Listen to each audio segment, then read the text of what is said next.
So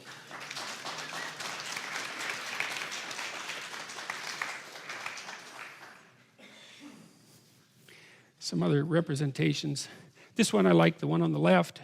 That's paradise as a walled garden, and that's what paradise means. It's paradisa, which is, I don't remember the language. It's associated with Persian. Paradisa means walled garden. And why a walled garden? Well, it goes back to the chaos order idea. So this is where God puts man and woman after the creation in a walled garden. Well, the wall is culture and order, and the garden is nature. And the idea is the proper human habitat is nature and culture in balance. It's, well, we like gardens. Well, why? Because, well, they're not completely covered with weeds and mosquitoes and black flies, right?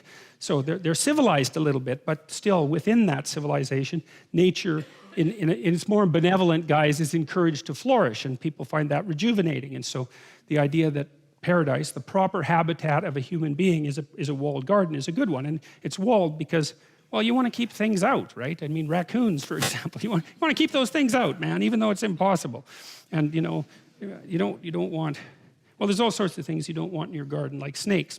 Walls don't seem to be much use against them, but the idea that paradise is a walled garden is an echo back to the chaos order idea.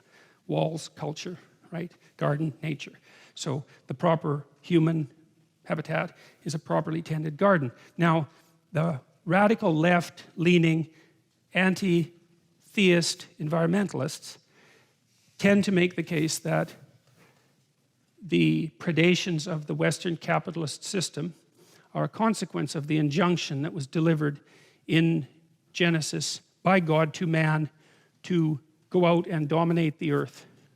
David Suzuki has talked a lot about this, by the way.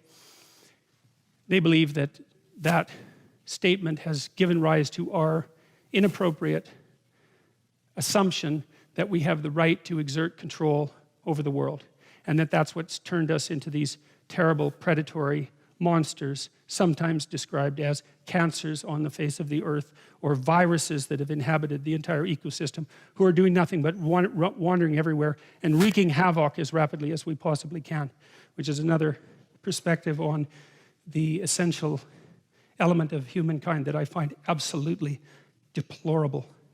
I mean, if you look at the historical record, for example, even casually, you'll find out that as late as the late 1800s, 1895, thereabouts, Thomas Huxley, who was Aldous Huxley's grandfather and a great defender of Darwin, prepared a report for the British government on ocean sustainability. And his conclusion was, fish away, guys, man. There's so many fish out there. The oceans are so inexhaustible that no matter how hard humanity tried for any number of years, the probability that we could do more than put a dent in what was out there was zero.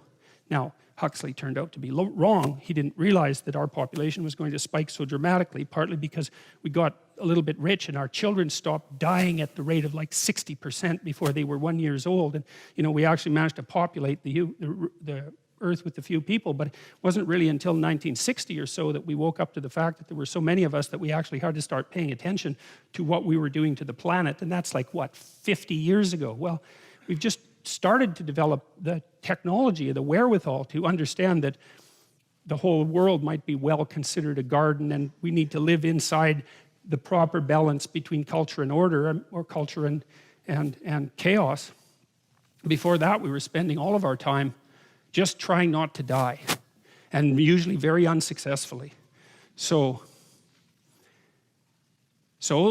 I don't agree with that interpretation of the opening sections of Genesis. I don't believe that it's given human beings the right to act as super predators on the planet. I think that instead the proper environment for human beings is presented quite properly as a garden, and that the role of people, and that's explicitly stated in the second story in Adam and Eve, was to tend the garden.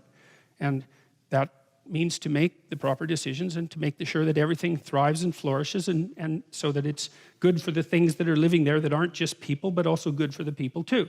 So fine, I think we could at least note that that's a slightly different take on the story than the ultimately cynical interpretation that's so commonly put forward today. Now, inside that walled garden is a couple of trees, and Adam and Eve and some animals and all of that. And unfortunately, the tree happens to have a snake wrapped around it. Now, that's an interesting thing. We're going to talk about that a lot. And the snake in both of these representations, this is no ordinary snake. Say it's got a human head, and it's got a human head there too. So whatever that snake